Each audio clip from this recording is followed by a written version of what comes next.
नमस्कार दर्शकों, अगर आप 12th पास हैं और अगर आपको टाइपिंग आती है और स्टेनोग्राफी आती है तो ये पोस्ट आपके लिए है। पहली पोस्ट आपकी जूनियर सेक्रेटेरिएट असिस्टेंट की है, ये आपके कैडर है, ठीक है। और दूसरी पोस्ट है जूनियर स्टेनोग्राफर की, ठीक है। ये जो वैकेंसी आई है ये आपकी CSIR central drug research institute से आई है। लास्ट डेट की बात करें तो 10 मार्च इसकी लास्ट डेट है, शाम के 5:30 बजे तक। आपको फॉर्म 10 मार्च को शाम के 5:30 बजे तक ही भरने के लिए मिलेगा, 12 बजे तक नहीं है, ध्यान रखिएगा। अगर आप फॉर्म भरना चाहते हैं तो इस टाइमलाइन से पहले फॉर्म भर दीजिएगा। इस वीडियो में हम जानने वाले हैं कि आपकी इसमें एलिजिबिलिटी क्या रहेगी, आपका सिलेक्शन प्रोसेस क्या रहेगा, आपकी स्कीम ऑफ एग्जामिनेशन क्या है, एग्जाम का पैटर्न क्या है, और भी जो रेलिवेंट चीज़ें हैं जैसे एज लिमिट हो गई, आपकी सैलरी हो गई, सारी जो भी इंपॉर्टेंट चीज़ें हैं सब कुछ हम इस वीडियो में डिस्कस करने वाले हैं। तो जैसा कि मैंने आपको बताया ही है कि जूनियर सेक्रेटेरिएट असिस्टेंट की आपकी ये पोस्ट है और इसका जो पोस्ट कोड है तो ए है, ठीक है। इसमें जो टोटल पोस्ट आई है आपकी 7 आई है। कैटेगरी वाइज ब्रेकअप देख लेंगे हम अभी, ठीक है, थोड़ी देर में। अब इसमें जो आपकी क्लासिफिकेशन है और पे लेवल है, क्लासिफिकेशन तो ग्रुप सी की पोस्ट है, नॉन गेजेटेड आपकी पोस्ट है। पे लेवल 2 है, जिसमें आपकी सैलरी 19,900 से लेकर 63,200 के बीच में बैठेगी। टोटल रुपीज 36,500 है। आपको अलाउंसेस वगैरह मिला के सही सैलरी बैठेगी, कम नहीं बैठेगी, ठीक है। क्योंकि एक तो गवर्नमेंट की पोजीशन है तो आपकी सैलरी आपको बताइए अच्छी मिलेगी। एसेंशियल क्वालिफिकेशन की बात करें तो मैंने आपको शुरू में ही बताया, वीडियो के शुरू में, कि आपको 12th चाहिए या कोई इक्विवेलेंट आपके पास होनी चाहिए और कंप्यूटर की स्पीड यानी टाइपिंग आपको आनी चाहिए। 35 वर्ड पर मिनट की स्पीड होनी चाहिए इंग्लिश में, और अगर आपको हिंदी की टाइपिंग आती है तो उसमें आपकी 30 वर्ड पर मिनट की स्पीड होनी चाहिए कंप्यूटर पर, ठीक। और आगे बात करें अपर एज लिमिट की तो 28 साल की अपर एज लिमिट है। एज रिलैक्सेशन मिल जाएगा एक्स पर एक्सटेंड टूल, यानी कि जो भी मिलता है कैटेगरीज को। अब job requirement to perform administrative work, data entry, filling और any other official work as and when assigned by competent authority, the candidate may be posted in the any division section of the institute as per the requirement of the institute, ठीक है। तो आपकी posting तो देखो कहीं भी हो जाएगी, जहाँ भी इनके डिवीजन है, सेक्शन है, जहाँ इनको रिक्वायरमेंट आपकी होगी वहाँ पर आपकी पोस्टिंग करेंगे। और आपको काम इसमें क्या करना है सेक्रेटेरिएट असिस्टेंट में, कि आप एडमिनिस्ट्रेटिव वर्क कर सकते हैं, डाटा एंट्री, फिलिंग और एनी अदर ऑफिशियल वर्क आप कर सकते हैं। जो भी असाइन करेंगे आपको वो आपको करना है, ठीक है। फिर आगे बात करें जूनियर स्टेनोग्राफर हिंदी या इंग्लिश, पोस्ट कोड इसका बी है। इसमें टोटल वैकेंसीज 4 है और ग्रुप सी की पोजीशन है, नॉन गेजेटेड है। पे लेवल 4 है, जिसमें 25,500 से लेकर 81,100 के बीच में सैलरी रहती है। और जो टोटल रुपीज़ उन्होंने बताया है 49,000 रुपये, सॉरी 49,623 रुपये बताया, ठीक है। एसेंशियल क्वालिफिकेशन की बात करें तो 12th तो आपको चाहिए, साथ में स्टेनोग्राफी आपकी होनी चाहिए। अब इसमें स्पीड इन्होंने नहीं बताई है, लेकिन जो होती है as per prescribe norms fixed by DOPT from time to time in short hand, तो आपकी 100 के आसपास स्पीड होती है, 80 या 100 उस हिसाब से होती है। टाइपिंग स्पीड देखो आपकी अच्छी खासी होनी चाहिए। अब 27 साल की इसमें एज लिमिट है, बाकी रिलैक्सेशन मिल जाएगा।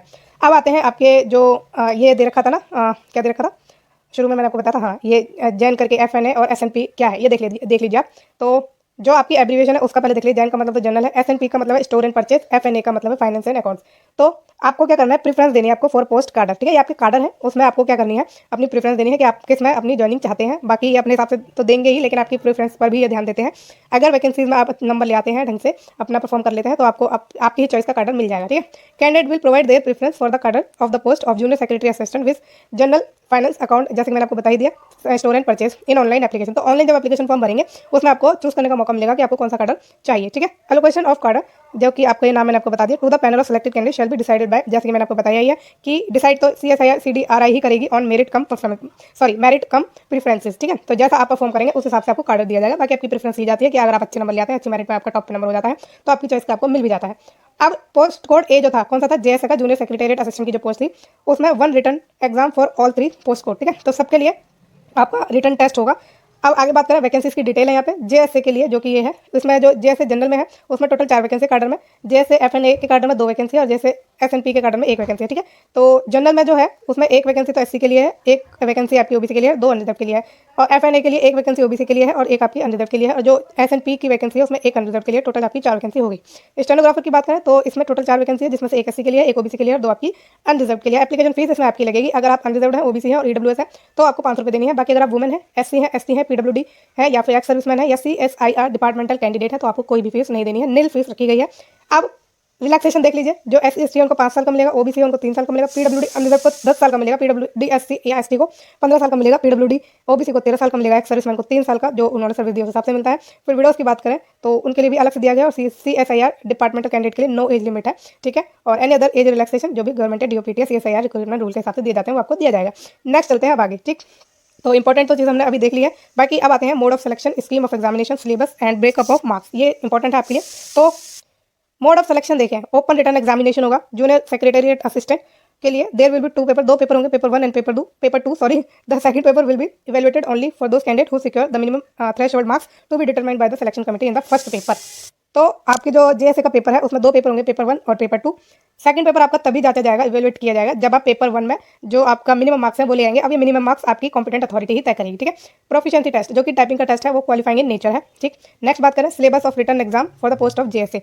तो मोड ऑफ एग्जाम, तो मीडियम ऑफ क्वेश्चन की बात करें तो question will be set both in English and Hindi except the question on English language. English language के अलावा आपका जो हर एक सेक्शन होगा वो आपका दोनों लैंग्वेज में अवेलेबल होगा। स्टैंडर्ड ऑफ एग्जाम की बात करें तो 12th होगा, मतलब लेवल जो होगा ना क्वेश्चन का वो 12th का होगा। नंबर ऑफ क्वेश्चन 200 होंगे, टाइम आपको दिया जाएगा 2.5 घंटे का, ठीक। पेपर 1 पे आते हैं जो कि 90 मिनट का आपका ये पेपर है, ठीक है, 1.5 घंटे का पेपर है। मेंटल एबिलिटी टेस्ट इसमें आपकी होगी, 100 क्वेश्चन होंगे इसके जो कि 200 मार्क्स का होगा। 2 मार्क्स होंगे आपके एक क्वेश्चन के। नेगेटिव मार्किंग की बात करें तो there will be no negative marks in this paper. तो बहुत अच्छा मौका है आपके पास सिलेक्शन लेने का। पेपर 1 में कोई भी नेगेटिव मार्किंग नहीं है। अब इसमें जो एस्ट्रिक दिया गया है वो देख लीजिए, जो मेंटल एबिलिटी टेस्ट पर आपको ये एस्ट्रिक दिया गया है। Mental ability test will be so device so as to include general intelligence, quantitative aptitude, reasoning, problem solving, situational judgement etcetera. तो आपके जो रीजनिंग होंगे ना, जो भी जहाँ भी रीजनिंग का मामला होता है, अब आपका प्रॉब्लम सॉल्विंग में भी रीजनिंग आपकी लगती है, सिचुएशनल जजमेंट में भी आपकी रीजनिंग लगती है, और आपकी जो एप्टीट्यूड है क्या क्वांटिटेटिव एप्टीट्यूड उसमें रीजनिंग लगेगी। जो भी सेक्शन होंगे उन सबका मिक्सअप का क्वेश्चन होगा, ठीक है, सारे मिक्सअप क्वेश्चन होंगे। तो सारे आपको ये करने हैं, general intelligence, quantitative aptitude, reasoning, problem solving etcetera, ठीक है। तो सिलोजिज्म वगैरह ये सब आता है ना, तो सब कुछ आने वाला है जो भी रीजनिंग से रिलेटेड होता है। पेपर 2 पर आते हैं जो कि 1 घंटे का पेपर है। जनरल अवेयरनेस इसमें पूछी जाएगी आपसे और इंग्लिश लैंग्वेज आपसे पूछी जाएगी। नंबर ऑफ क्वेश्चन 50 होंगे जनरल अवेयरनेस के और 50 ही होंगे इंग्लिश लैंग्वेज के। मैक्सिमम मार्क की बात करें तो 150 मार्क का पेपर है आपका जनरल अवेयरनेस का, जिसमें 3 मार्क आपको मिलेगा एक आंसर करेक्ट करने के लिए, यानी एक क्वेश्चन का जो मार्क है वो जो एक क्वेश्चन है वो 3 मार्क का है। फिर इंग्लिश लैंग्वेज की बात करें तो इसमें भी 150 क्वेश्चन होंगे और एक क्वेश्चन आपका 3 मार्क का है। नेगेटिव मार्किंग की बात करें जनरल अवेयरनेस में तो 1 नेगेटिव मार्किंग होगी आपकी हर एक क्वेश्चन के गलत आंसर के लिए, और ऐसे ही आपका इंग्लिश लैंग्वेज में भी है कि आपकी एक मार्क कट जाएगा अगर आप जो है एक क्वेश्चन का गलत आंसर देते हैं, ठीक है। तो ये आपकी हो गई। नॉर्म्स फॉर स्किल टेस्ट पर आते हैं। इंग्लिश का टाइपिंग टेस्ट होगा जिसमें स्पीड मैंने आपको बता दी 35 वर्ड पर मिनट फॉर इंग्लिश, 30 वर्ड पर मिनट फॉर हिंदी। टाइम आपको दिया जाएगा 10 मिनट का टाइप करने के लिए, ठीक है। बात करें आगे तो there will be English typing test, Hindi typing test for those candidate who opt for English या Hindi as their medium of typing test respectively. तो आपको डेफिनेटली चूज करने को मिलेगा। Hindi typing test on computer will be Unicode Hindi font, Mangal font और Remington in script keyboard layout. तो आपका जो फॉन्ट होगा ये बहुत इंपॉर्टेंट होता है। मंगल फॉन्ट पर आपका टेस्ट लिया जाने वाला है, ठीक है। इसमें कृतिदेव भी होता है तो कृतिदेव को इन्होंने नहीं रखा है, ध्यान रखिएगा। या अगर आप उन्हें नहीं भी सीखे तब भी आप सीख लीजिए, मंगल की जो है आसान होती है टाइपिंग। कृतिदेव सीखे तो भी बढ़िया है, मंगल सीख लोगे तो और ज़्यादा बढ़िया है, कहीं भी आपको काम आएगी। क्योंकि आजकल क्या है कंप्यूटर में यही फॉन्ट डला होता है ऑटोमेटिकली, तो उसमें बहुत काम आती है। तो अगर आपने कृतिदेव सीखी है तो बहुत बढ़िया है, उसके साथ आप मंगल फॉन्ट भी सीख लीजिए। प्रिपरेशन ऑफ मेरिट लिस्ट की बात की गई है। देयर विल बी 2 पेपर, मैंने बता दिया, paper 1 and paper 2 in the written competitive exam. Paper 1 is qualifying in nature, तो आपका जो पेपर 1 है वो क्वालिफाइंग इन नेचर है। पेपर 1 में नेगेटिव मार्किंग नहीं है। पेपर 2 की बात करें विल बी इवेल्यूटेड, तो तभी इवेल्यूट किया जाएगा जब आप मिनिमम मार्क जो है ले आएंगे अपने पेपर 1 में, यानी क्वालिफाई कर देंगे। In case of tie of marks obtained by candidate paper 2 the methodology will be followed as per CSIR guideline or as on date। तो पेपर 2 में अगर टाई होता है जो भी सिचुएशन होती है वो CSIR ही अपनी गाइडलाइन के अकॉर्डिंग देखेगी, ठीक। अब proficiency test in computer typing speed and in using computer will only be qualifying in nature, तो वो भी टाइपिंग स्पीड भी आपकी क्या है क्वालिफाइंग इन नेचर है। अब the merit list will only comprise of those candidate who will qualify proficiency test in computer typing. Merit list will be prepared based on marks obtained in paper 2। तो देखो paper 1 आपका qualifying in nature है, skill test आपका qualifying in nature है, तो आपका जो merit list बनेगी वो सिर्फ पेपर 2 के बेस पर ही बनेगी, ठीक। Scheme of examination, syllabus and breakup of marks, ये जो है जूनियर स्टेनोग्राफर का है, इसे हम देख लेते हैं। इसमें OMR बेस्ड या कंप्यूटर पर आपका एग्जाम होगा। MCQ टाइप के ही क्वेश्चन होंगे। मीडियम ऑफ वही इंग्लिश या हिंदी हो सकता है, इंग्लिश लैंग्वेज के अलावा दोनों आपके अवेलेबल रहने वाले हैं मीडियम ऑफ लैंग्वेज। स्टैंडर्ड रहेगा 12th आपका, यानी लेवल के जो क्वेश्चन के लेवल होंगे 12th होंगे, 12th का होगा। और क्वेश्चन का जो नंबर है वो 200 है। टाइम जो अलॉट किया जाएगा आपको 2 घंटे का दिया जाएगा और 40 मिनट एक्स्ट्रा दिए जाएंगे जिनको स्क्रैप की जरूरत है। अब competitive written examination will be consist of only 1 paper with 3 parts as detailed below. तो एक ही पेपर होगा इसमें भी जिसके 3 पार्ट होंगे। सब्जेक्ट होगा जनरल इंटेलिजेंस एंड रीजनिंग का, जिसमें 50 क्वेश्चन होंगे 50 मार्क के, और नेगेटिव मार्किंग आपकी होगी 0.25 मार्क की, ठीक है। जनरल अवेयरनेस की बात करें 50 क्वेश्चन होंगे 50 मार्क के, 0.25 की नेगेटिव मार्किंग है। इंग्लिश लैंग्वेज एंड कॉम्प्रिहेंशन का टेस्ट होगा 100 क्वेश्चन होंगे 100 मार्क के, और आपके नेगेटिव मार्किंग है कितने 0.25 की। प्रोफिशिएंसी टेस्ट की बात करते हैं तो डिक्टेशन आपको 10 मिनट के लिए दी जाएगी इन इंग्लिश और हिंदी, जो भी आप ऑप्ट करेंगे एप्लीकेशन फॉर्म भरते टाइम उसकी। और जो स्पीड है मैंने आपको बताया 80 या 100 होती है, तो इसमें 80 मांगी है for the post of junior stenographer. Transcription time क्या दिया गया है आपको, इंग्लिश के लिए दिया गया है 50 मिनट का। Time duration for the candidate eligible for scrap, जिनको स्क्रैप की जरूरत है उन्हें 70 मिनट दिए जाएंगे, ठीक है। और हिंदी में 65 मिनट आपको दिए जाएंगे, किसके लिए, ट्रांसक्रिप्शन के लिए, और जिनको स्क्रैप की जरूरत है उन्हें 90 मिनट दिए जाएंगे। Evaluation of transcription of stenography test, nature of mistake, a methodology of evaluation of the stenography test, calculation of mistake etc. वो इस annexure आपके 14 में अवेलेबल है।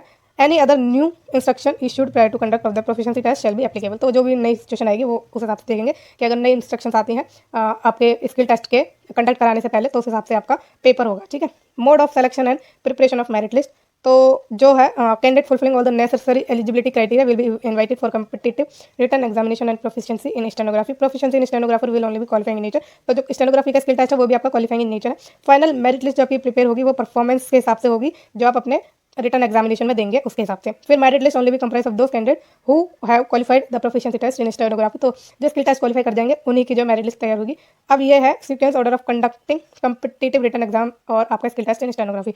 तो जो है आपका stenography followed by competitive written examination और of vice versa will be decided of the selection committee. तो पहले आपका स्टेनोग्राफी का टेस्ट हो सकता है या रिटन टेस्ट हो सकता है, ठीक है। मतलब या तो आप पहले तो स्टेनोग्राफी देंगे उसके बाद रिटन टेस्ट देंगे, या पहले रिटन टेस्ट देंगे उसके बाद स्टेनोग्राफी का टेस्ट देंगे। ये आपकी सिलेक्शन कमेटी ही तय करेगी।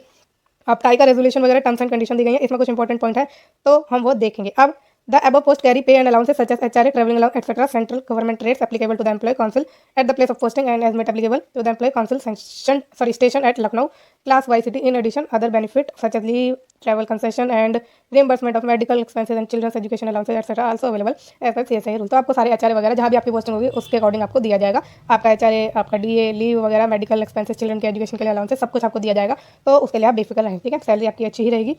अब जनरल कंडीशन एंड इन्फॉर्मेशन इन्होंने कुछ दी गई है, ठीक है। तो नो ऑब्जेक्शन सर्टिफिकेट उनको लाना है जो भी एम्प्लॉयड है।